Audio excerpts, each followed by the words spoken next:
Hoy vamos a estudiar el curso bíblico Fundamentos para la Salvación. Vamos a estudiar la lección número 16, la parte 2, cómo trabajar en la iglesia. Lo que hacemos, todo lo que desempeñamos dentro de la congregación, en nuestra vida, en la sociedad, es por lo siguiente: porque de Él, y por Él, y para Él son todas las cosas. A Él sea la gloria por los siglos. Amén. Romanos capítulo 11, versículo 36. Vamos a hacer un resumen de la clase anterior. Los cristianos tenemos deberes, no solamente derechos. Todos tenemos deberes que cumplir dentro de la congregación. En Romanos capítulo 12, versículos del 1 al 21, la clase anterior vimos el esquema. Pues este estudio se divide en los siguientes puntos: los deberes personales, los deberes congregacionales, los deberes fraternales, los deberes sociales. Vimos que el trabajo que nosotros debemos realizar en la iglesia primero empieza en nosotros mismos.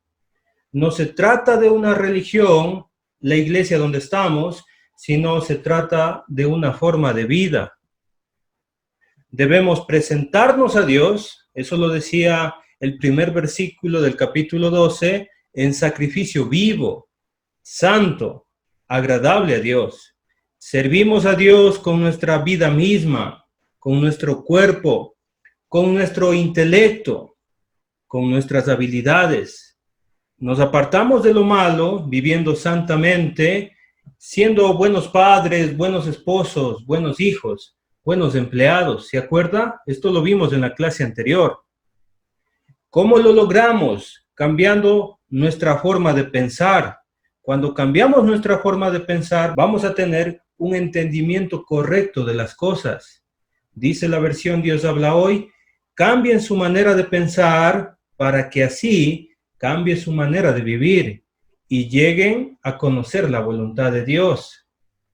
Cuando nosotros conocemos la voluntad de Dios, por supuesto que va a ser agradable y perfecto, pero requiere de un compromiso, querido hermano, querida hermanita que me está escuchando. El compromiso es de aprender la palabra de Dios. Es decir, que los cristianos somos personas estudiosas de la Biblia. Siguiendo con el resumen, la pregunta era: ¿qué debo pensar sobre mí?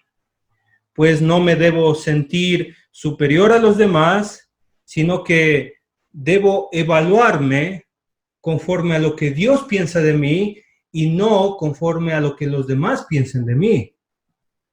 Eso significa que yo no debo ser soberbio, sino que yo debo ser humilde. También aprendimos que somos un cuerpo. El cuerpo humano tiene muchos miembros: la lengua, los ojos, los dedos, los pies, las orejas, los músculos y cada uno de los órganos. Tenemos muchos miembros, pero no todos los miembros cumplen la misma función. La iglesia, de la misma manera, tiene muchos miembros y cada miembro en particular tienen diferentes funciones. Eso lo vimos en la clase anterior. Los dones son un regalo de Dios. Los dones que Él nos da, según el pasaje que estamos analizando, es la profecía, que vimos que la profecía fue para el primer siglo. Los hermanos tenían este don, pero luego desapareció con la llegada de las escrituras. ¿Se acuerda?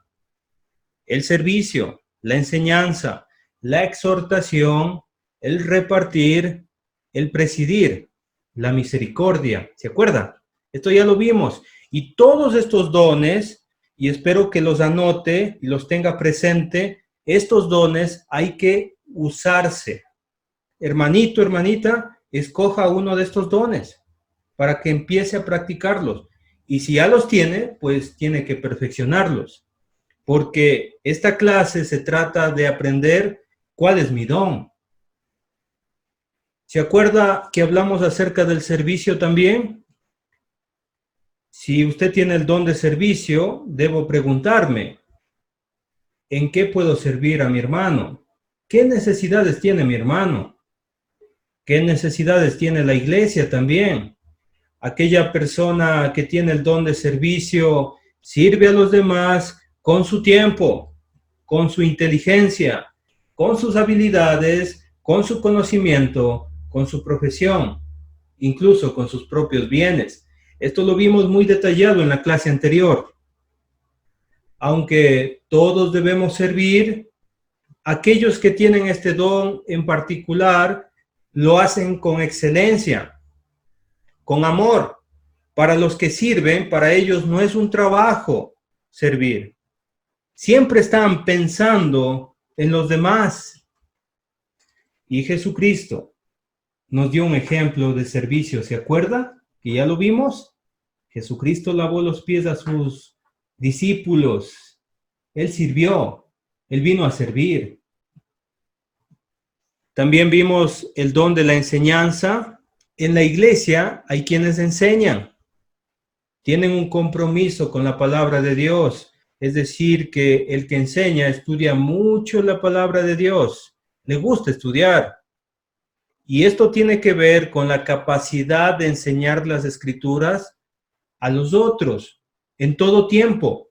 ¿Se acuerda que vimos que no es solamente los días domingos o el día entre semana de estudio, sino el que enseña todo el tiempo está enseñando? No se limita a los días de las reuniones en la congregación, en el local de reuniones, sino puede ser todos los días, predicando el evangelio, enseñando en diferentes partes. ¿Se acuerda que ya lo vimos? Y es un compromiso, según 2 de Corintios, capítulo 2, versículo 17, porque nosotros predicamos con sinceridad, como de parte de Dios y delante de Dios, hablamos en Cristo, nuestro Señor y Salvador. Es mucha responsabilidad predicar, así que el obrero que se dedica a esto tiene que prepararse. Y vimos algunos ejemplos, y los que enseñan, pues enseñan en su casa, abren su hogar para enseñar la palabra de Dios, pero también enseñan en los hogares, enseñan a sus amigos el evangelio, enseñan a los hermanos nuevos la doctrina, enseñan a los jóvenes y también enseñan a los niños. Las mujeres también enseñan mucho, hermanitas, así que les animo a seguir desarrollando su don. Los que enseñan también capacitan a otros. Si usted tiene el don de enseñar, pues le felicito. Que el Señor le bendiga. Siga estudiando, siga preparándose, porque la mies es mucha y son pocos los que trabajan en esto. Entonces, hay mucho trabajo. Recuerde, no es solamente el domingo, no solamente es el día entre semana, es todos los días. Todos los días hay estudios bíblicos. Así que a trabajar se ha dicho. Muy bien, continuamos entonces, terminamos ya el resumen y seguimos con los deberes congregacionales. ¿Cuál es mi don? Es una buena pregunta. Dice Romanos capítulo 12, versículo 8, el que exhorta en la exhortación, el que reparte con liberalidad, el que preside con solicitud, el que hace misericordia con alegría. Recuerde que ya vimos 3 dones, la profecía, el servicio y la enseñanza. Ahora continuamos con los siguientes. La exhortación. Probablemente usted tenga este don de la exhortación. ¿Qué significa exhortar? Significa llamar cerca, invitar o animar. Se usa esta palabra exhortar para consolar, para orar, para presentar, para rogar, para alentar, para amonestar, para animar y confortar. Este don es un don muy especial que solamente tienen algunos hermanos de cada congregación. Le voy a explicar por qué. Porque es la capacidad de usar el momento adecuado, el lugar adecuado y las palabras adecuadas. Es un don que requiere paciencia y también templanza, dominio propio. Le voy a poner un ejemplo. Vamos a hablar de José. Por favor, en su Biblia puede abrir Hechos capítulo 4, versículo 36. Vamos a ver el ejemplo bíblico de exhortación. Dice el texto bíblico en el verso 36 de Hechos 4, entonces José, a quienes los apóstoles pusieron sobrenombre Bernabé. Y la pregunta es, ¿por qué le cambiaron el nombre a José? Mire, que traducido es hijo de consolación. ¿Se imagina? Que este hombre, por su don, se le cambió el nombre. Este hombre era levita, natural de Chipre. Ahora, ¿se acuerda de Saulo, el que perseguía a la iglesia y que después se le llamó Pablo? Él era un perseguidor, buscaba a los cristianos y los metía a la cárcel. Y luego el Señor Jesucristo lo buscó y se hizo apóstol de Jesucristo. Y luego escribió muchas cartas que les conocemos como las cartas paulinas. Ahora, mire esta historia. Cuando llegó a Jerusalén, trataba de juntarse con los discípulos, Saulo. Pero todos le tenían miedo, no creyendo que fuese discípulo. Es decir, que pensaban que era un infiltrado. No creían que se había convertido al Señor. Entonces Bernabé, tomándole, lo trajo a los apóstoles y les contó cómo Saulo había visto en el camino al Señor, el cual le había hablado, y cómo en Damasco había hablado valerosamente en el nombre de Jesús. Mire, qué bonito este don. Bernabé es el hijo de consolación. Él tomó al apóstol, a Saulo, que se llama también Pablo, y lo llevó ante los apóstoles. Esto hace una persona con este don. Pero vamos a ver un poquito más sobre él. Hechos capítulo 11, versículos 20 al 22. Pero había entre ellos unos varones de Chipre y de Cirene, los cuales cuando entraron en Antioquía, mire, ¿qué hicieron estas personas, estos hermanitos? Dice allí, hablaron también a los griegos. En ese tiempo solamente se estaba hablando a los judíos, pero ya se empezó a hablar a los gentiles. ¿Y qué les hablaron? Dice allí, anunciando el evangelio del Señor Jesús. Y la mano del Señor estaba con ellos, y gran número creyó y se convirtió al Señor. Llegó la noticia de estas cosas a los oídos de la iglesia que estaba en Jerusalén. ¿Y qué hicieron? ¿Qué hizo la iglesia en Jerusalén? Enviaron ¿a quién? Al hijo de consolación, a Bernabé, que fuese hasta Antioquía. Entonces Bernabé va de camino a Antioquía, encomendado este trabajo. Vamos a ver qué hace Bernabé en esta congregación. Y aquí vamos a aprender cómo se debe hacer una exhortación. Mire, cuando llegó, ¿qué hizo? ¿Qué debe hacer una persona que quiere exhortar a otra? Dice allí, y vio la gracia de Dios. Es decir, que probablemente nosotros podemos mirar con ojos carnales y podemos ver personas que tal vez viven en pecado, personas malvadas, personas mundanas, pero una persona que tiene el don de exhortación, lo primero que se da cuenta en el grupo o en las personas que quiere exhortar o la persona que quiere exhortar es la gracia de Dios. Y este hombre, ¿cómo estaba? ¿Cómo estaba Bernabé al ver esa congregación de Antioquía? Dice allí, se regocijó, es decir, se llenó de alegría. Estaba muy contento Bernabé. Y luego de esa actitud, él hizo lo siguiente y exhortó a todos a que con propósito de corazón permaneciesen fieles al Señor. Mira cómo exhorta Bernabé. El propósito de exhortar no es sacar de la iglesia. El propósito de exhortar no es que la persona se sienta mal. El propósito de exhortar no es gritar. El propósito de exhortar es que la gente exhortada permanezcan fieles al Señor. Mire qué bonito es la exhortación. Por eso es un don muy especial. Nosotros buscamos cuando exhortamos que la gente se acerque a Dios de corazón, que la gente permanezca fiel al Señor. Y quiero mostrarle algunas características de Bernabé. Dice allí, porque era varón bueno. ¿Quién debe exhortar a las personas? Las personas buenas. Envía a exhortar a una persona aburrida, de mal carácter, a una persona bravucona a exhortar, terminará a la gente dañándole más. Terminará a esas personas haciéndoles incluso salir de la iglesia. Pero si una persona exhorta y es buena, y no solamente buena, sino llena del Espíritu Santo y de fe, pues habrá estos resultados.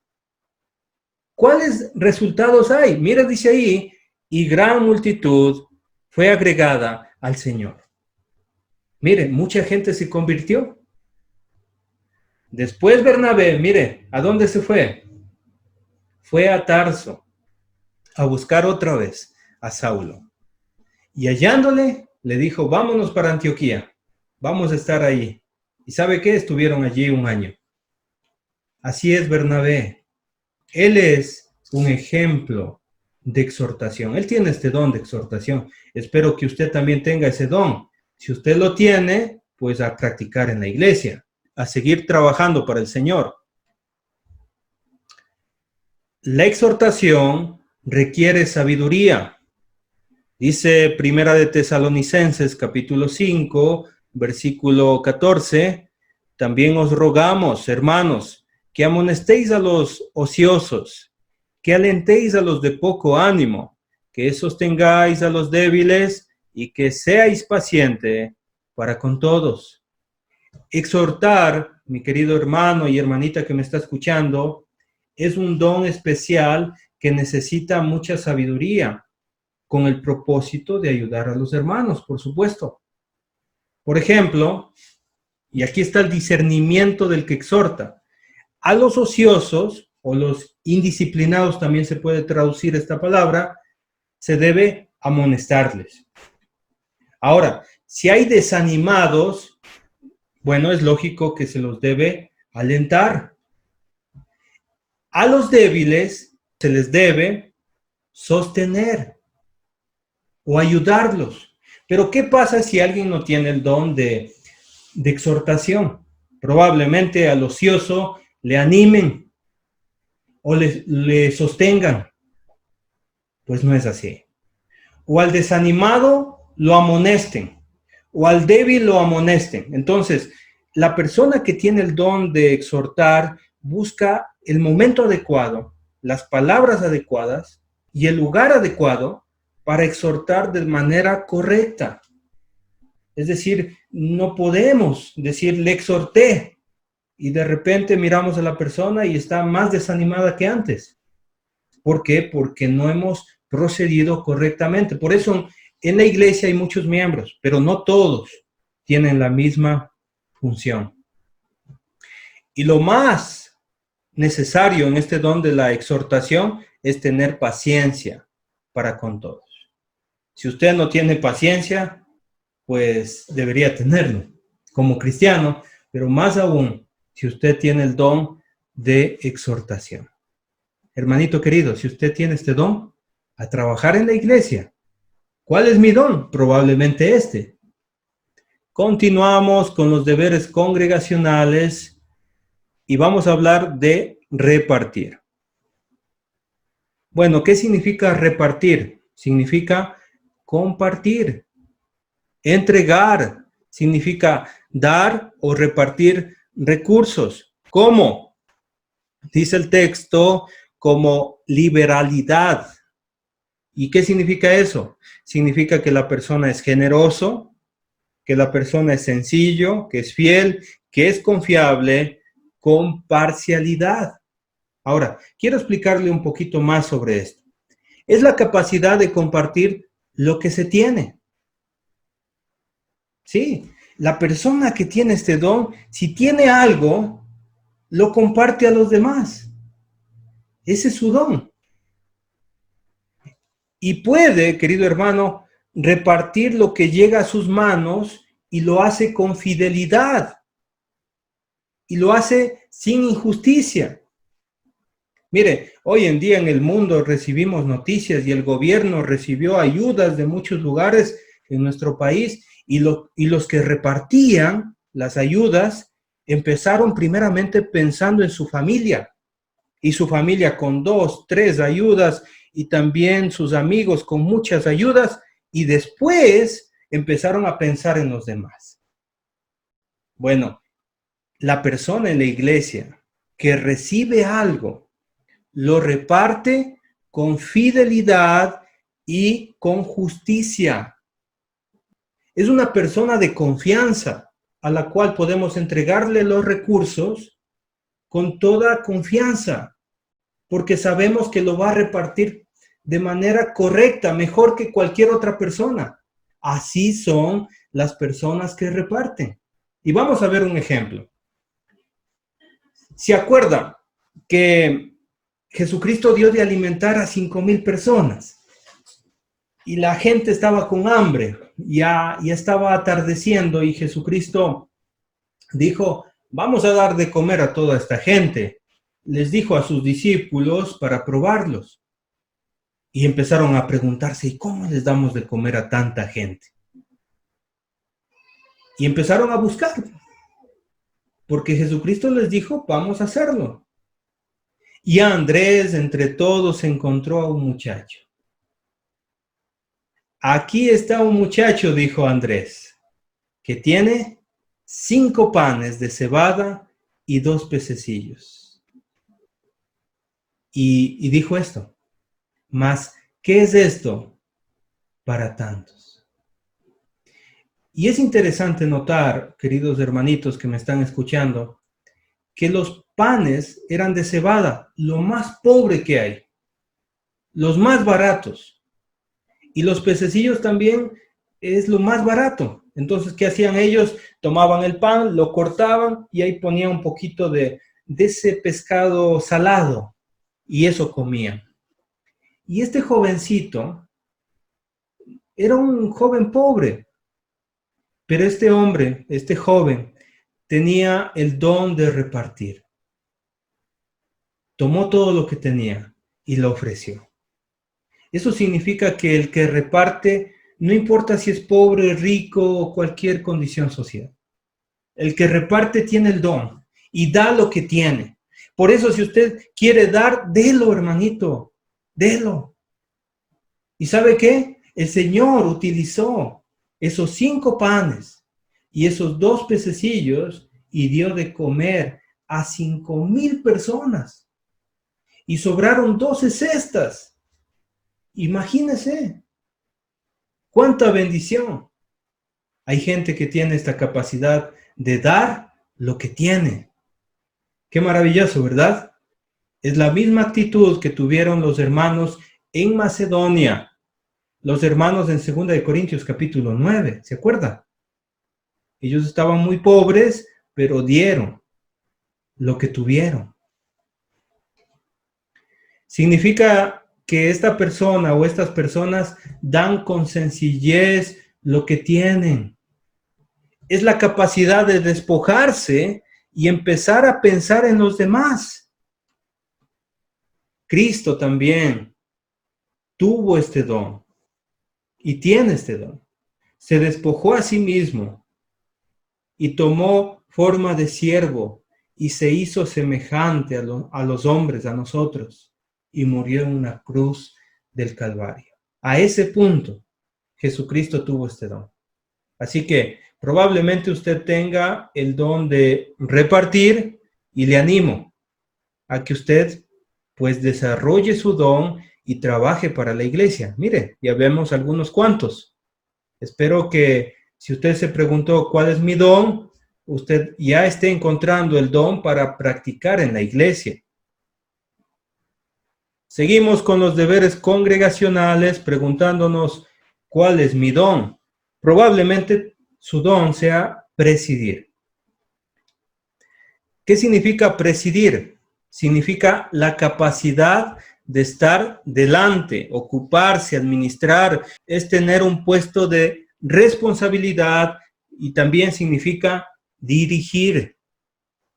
¿Cómo se debe presidir? El texto bíblico dice que debe ser con solicitud. Eso significa velocidad, rapidez, fervor, anhelo y diligencia. Se refiere a la capacidad de dirigir con responsabilidad lo que le han delegado y tener mucha disposición. Por supuesto, son las personas del grupo de liderazgo que está en su congregación. Probablemente usted tenga pastores, son ellos los que tienen ese don de presidir. También los evangelistas, los diáconos y los maestros, por supuesto, tienen esa capacidad, pero también son las personas que llevan la dirección de las reuniones, el moderador, el que dirige cantos, el que dirige la cena del Señor, las ofrendas, el que da los anuncios. Tienen esa capacidad de desenvolverse y guiar a la gente, ayudar a la gente para que sepan lo que tienen que hacer. Son las personas delegadas para cumplir también cualquier responsabilidad en los diferentes ministerios. Tal vez en su congregación tenga diferentes ministerios, pues hay personas que están dirigiendo esos ministerios porque los diáconos, los pastores les han delegado. Y lo realizan con disposición y con diligencia. Están dispuestos, lo hacen pronto, lo hacen rápido, están preocupados por eso, son responsables. Querido hermano, una persona que preside es responsable en lo que le encomendaron. Es puntual. Lo hace con esmero y está siempre preocupado, pensando en cómo servir con excelencia a los hermanos. Así que probablemente usted tenga este don. Hay que trabajarlo. Hay que trabajar esto en la iglesia. Seguimos con los deberes congregacionales, respondiendo a la pregunta, ¿cuál es mi don? Probablemente su don sea la misericordia. Y la palabra misericordia significa ser compasivo. Son aquellos hermanos que miran las necesidades de otros y los ayudan. Y este don es muy especial, muy, pero muy especial. La forma que lo hacen es con alegría. Dice el texto bíblico, el que hace misericordia debe hacerlo con alegría. A este tipo de personas, este tipo de hermanos y hermanitas, les es fácil compadecerse del sufrimiento de otros. Probablemente el que no tenga este don mira a las personas, pero solamente las mira. Pero el que tiene este don, su mente está enfocada en el sufrimiento de otros. Es interesante este don. Por las situaciones de la vida, hay personas que están sufriendo mucho. Les cuesta salir adelante, sufren de depresión, es decir, problemas con el pasado, o tienen problemas de ansiedad, es decir, problemas con el futuro, y no pueden vivir el presente. Están ahí melancólicas, tristes, y de repente el que tiene el don se da cuenta de su tristeza, se da cuenta de su sufrimiento. Tiene el don de estar preocupado en eso. Hay personas que han perdido seres queridos. Hay personas que están enfermos. Hay personas que han tenido desgracias, tal vez sin empleo. No se sabe la situación, pero cualquier cosa que les pase, pues tienen algo en su rostro. Y uno, si tiene ese don de misericordia, se da cuenta. Se da cuenta si alguien está sufriendo por pobreza. Se da cuenta si una persona está sufriendo sentimentalmente, emocionalmente, y pregunta, investiga y quiere solucionar el problema de los hermanos. Qué interesante que es este don. La misericordia, no todos tienen este don. Aunque nosotros debemos practicar la misericordia, hay ciertos hermanos con el don especial de preocuparse por los demás. Si usted tiene la capacidad de mirar el sufrimiento, de mirar la necesidad de su hermano, ¿cómo debo ayudar? Debo ayudar con alegría. ¿Sabe por qué? Porque generalmente las personas que están sufriendo están muy tristes. El que tiene este don de misericordia transmite alegría, transmite felicidad. Y probablemente necesiten muchas personas de esta congregación donde nos reunimos palabras de aliento. Y esas personas tienen esa capacidad de decir las palabras adecuadas, de levantar el ánimo, de ser misericordiosos. ¡Qué interesante! Espero, si usted tiene este don, lo siga trabajando en la iglesia. Necesitamos obreros, necesitamos gente activa en la iglesia, necesitamos personas misericordiosas.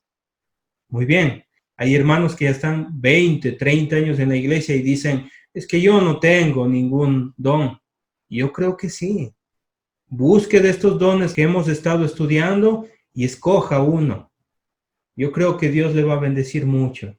Cuando usted se dé cuenta que usted es útil para la iglesia. Es como si usted fuera pierna y dice, bueno, yo no tengo el don de ser pierna. Pues sí lo tiene porque está ayudando a caminar al cuerpo. Así, hermanito querido, trabajemos juntos porque somos un cuerpo, porque somos la iglesia del Señor. Y Dios nos dio a todos dones, a todos. Muy bien, terminamos entonces los deberes congregacionales y vamos a empezar los deberes fraternales. Vamos a hablar acerca del amor sincero. Dice allí Romanos capítulo 12, versículos 9 y 10. El amor sea sin fingimiento, aborreced lo malo, seguid lo bueno. Amaos los unos a los otros con amor fraternal. En cuanto a honra, prefiriéndoos los unos a los otros. Es interesante que todos tenemos dones, pero para poder trabajar correctamente, Dios nos dio deberes fraternales. Y el primer deber que aparece aquí, acerca de la fraternidad, del grupo de hermanos juntos, es el amor. Hay 3 veces que aparece la palabra amor. La primera, la palabra amor es ágape y significa el amor de Dios. Es un amor que debe ser desarrollado en la iglesia. ¿Y cómo es este amor? El amor ágape, el amor de Dios, es un amor sincero. ¿Y qué significa esto? Significa que rechaza lo malo y sigue lo bueno. Es decir, yo amo a mi hermano, lo amo muchísimo con el amor de Dios. Pero si mi hermano está en algún pecado, pues yo debo amarlo correctamente. No debo ser cómplice de su pecado. Esa madurez me pide Dios. El amor correcto hace que lo ame correctamente. ¿Qué le parece? No puedo, pues, esconder los pecados de alguien. No haga eso, por favor. No esconda los pecados de su hijo, de su esposo, de su esposa, de su hermano. ¿Por qué? Porque nosotros nos amamos con el amor de Dios. Sí, querido amigo, querida amiga que me está escuchando, así tenemos que amar con un verdadero amor, un amor puro. Luego aparece otra palabra, bueno, es la misma, amor, pero diferente. Es el amor filostorgos. Y eso es un amor de familia. Qué bonito. También Dios quiere que nos amemos como una familia. Y finalmente aparece otra vez la palabra amor, pero significa Filadelfia, que significa amor fraternal, afectuoso, amor cariñoso. En otras palabras, Dios está diciendo esto: ámesen con el amor de Dios, ámesen con un amor sincero, ámesen como una familia y sean cariñosos. Qué bonito, ¿verdad? Por eso en Ecuador nosotros decimos Nelicita, Luisito, Henrycito, Silvanita. Nosotros estamos amándonos como una familia y somos cariñosos, pues necesitamos ya estar juntos siempre, todas las reuniones. Ahora por la pandemia estamos pues estudiando la Biblia por medio de estos medios, pero extrañamos el amor fraternal, abrazarnos, estar juntos, comer juntos, porque a eso Dios nos mandó, amarnos correctamente. Si hay amor, pues nosotros vamos a crecer más espiritualmente, vamos a desarrollar mejor nuestros dones. ¿Con qué? Es un amor con respeto. Es un amor que nos hace tener preferencia los unos con los otros. Es un amor mutuo. Y es interesante que la palabra honra significa valor. Es decir, que yo valoro a mi otro hermano, a mi hermana, le valoro. Es un hijo, es una hija de Dios que Dios le perdonó sus pecados. Es un escogido de Dios y por eso hay ese respeto, hay esa preferencia. Así que hay que practicar el amor, queridos hermanos. Seguimos con las actitudes en el trabajo, dice los versículos 11 al 13. En lo que requiere diligencia, no perezosos, fervientes en espíritu, sirviendo al Señor, gozosos en la esperanza, sufridos en la tribulación, constantes en la oración, compartiendo para las necesidades de los santos, practicando la hospitalidad.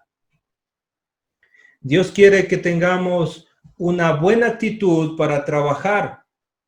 Dice allí el texto que nosotros debemos hacerlo con diligencia. Eso significa que nosotros nos esforzamos para realizar un excelente trabajo.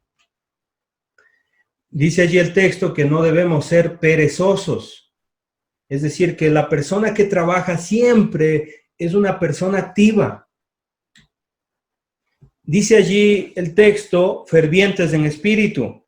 Esto significa que nosotros estamos apasionados en el trabajo, en cualquier actividad que le toque. Si usted le toca servir, pues está apasionado en servir, para servir a los hermanos de la mejor manera. Si está enseñando, usted está apasionado con las escrituras, aprendiendo, encontrando lo que Dios dice en el texto bíblico, apasionado en repartir, en hacer misericordia, apasionado en presidir. Nosotros debemos tener estas actitudes en el trabajo. Debemos amar el servicio a Dios. ¿Por qué debo hacerlo? ¿Qué me alienta a hacerlo fervientemente? ¿Qué me alienta? Usted está sirviendo a Dios. Usted está sirviendo al Creador del cielo y la tierra. Usted tiene esperanza en los cielos. Así que a trabajar. Hay mucho trabajo y hay que tener las actitudes correctas. Sigamos, podemos entender que la tribulación va a ser parte de la vida. Sí, en esta vida nosotros vamos a ser atribulados por diferentes cosas, por enfermedades, por persecución, por falta de trabajo, por falta, pues, de cualquier cosa. Siempre vamos a estar sufriendo y nosotros debemos soportar con valor los sufrimientos. Eso lo dice aquí el apóstol Pablo. Siempre confiando en Dios, siempre sabiendo que Dios está con nosotros, presentando, dice el texto allí, nuestras oraciones. Ahora, Muchas personas se han preguntado y han dicho, yo oro, ¿es un don? Pues no es un don. Los dones son los que ya vimos, pero la oración es parte de nuestras obras de justicia. La oración es algo que debemos tenerlo todos los días, ser constantes en la oración, estar siempre orando. El que va a servir debe orar, el que va a predicar también debe orar, el que va, bueno, todos los dones que ya vimos, siempre tenemos que estar orando, que lo que voy a hacer, pues me acompañe Dios, que lo que voy a hacer sea correcto, para exhortar correctamente, para repartir correctamente, para hacer misericordia correctamente, siempre constantes en oración. Si estamos sufriendo, más aún, orando todo el tiempo. Si usted está sufriendo, pues la pregunta es, ¿está orando a Dios? ¿Está poniendo en Dios sus cargas? Y dice el texto en la versión Dios habla hoy, hagan suyas las necesidades del pueblo santo. Estamos pensando, queridos hermanos, en nuestros hermanos. Somos una familia. Nosotros somos hospedadores. Y cuando me refiero a hospitalidad, significa que nosotros compartimos también lo que tenemos en nuestra casa. Pues si llega un hermano a su casa, pues el que es hospedador va a decir, entre por favor, tome asiento. Aquí está un vasito de agua, un juguito, le preparé para usted, querido hermano. Siéntase bienvenido. Siéntase gusto aquí. El hospedador, pues, hospeda a los visitantes. En nuestros hogares, nosotros hospedamos a nuestros hermanos. Nosotros recibimos también a los visitantes. Esto es un trabajo de toda la congregación. Así, querido hermano. Muy bien, pasamos a los versículos 14 al 16. Dice allí el texto, hablando de las actitudes de trabajo. Bendecid a los que os persiguen, bendecid y no maldigáis. Gozaos con los que se gozan, llorad con los que lloran, unánimes entre vosotros, no altivos, sino asociándoos con los humildes. No seáis sabios en vuestra propia opinión. Retoma el tema de las tribulaciones y muestra cómo reaccionar a la persecución.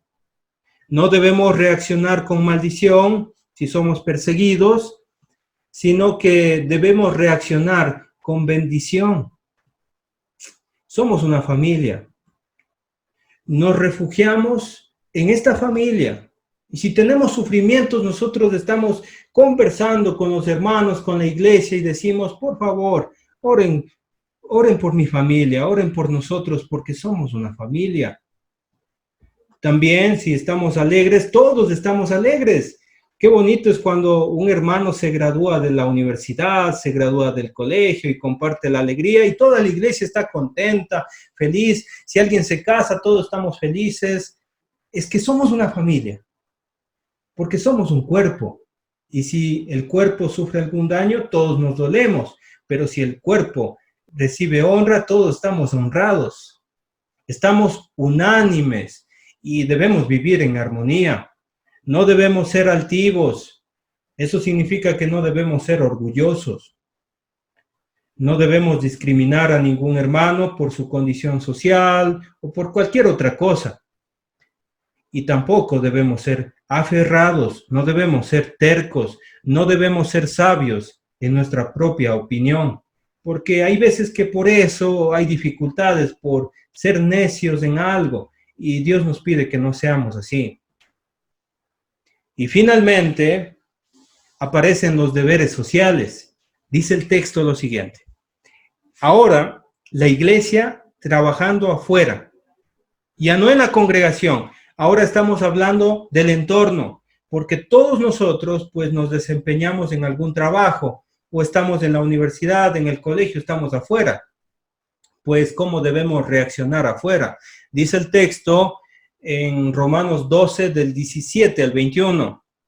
No paguéis a nadie mal por mal. Procurad lo bueno delante de todos los hombres. Si es posible, en cuanto dependa de vosotros, estad en paz con todos los hombres. No os venguéis vosotros mismos, amados míos, sino dejad lugar a la ira de Dios, porque escrito está, mía es la venganza. Yo pagaré, dice el Señor, así que, si tu enemigo tuviese hambre, dale de comer. Si tuviese sed, dale de beber.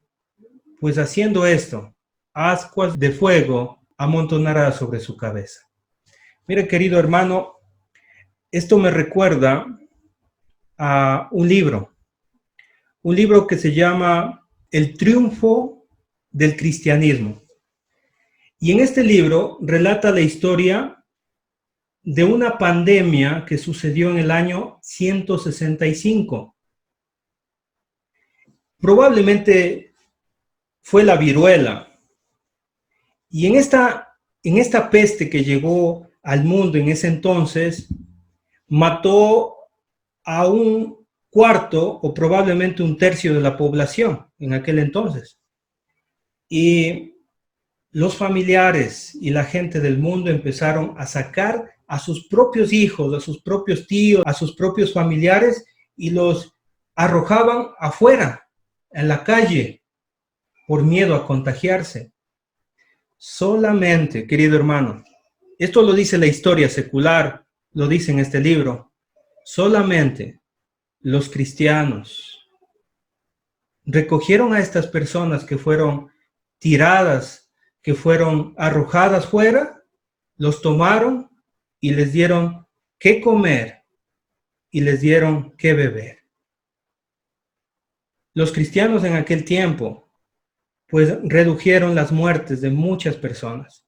Y por hacer esto, muchos cristianos murieron también.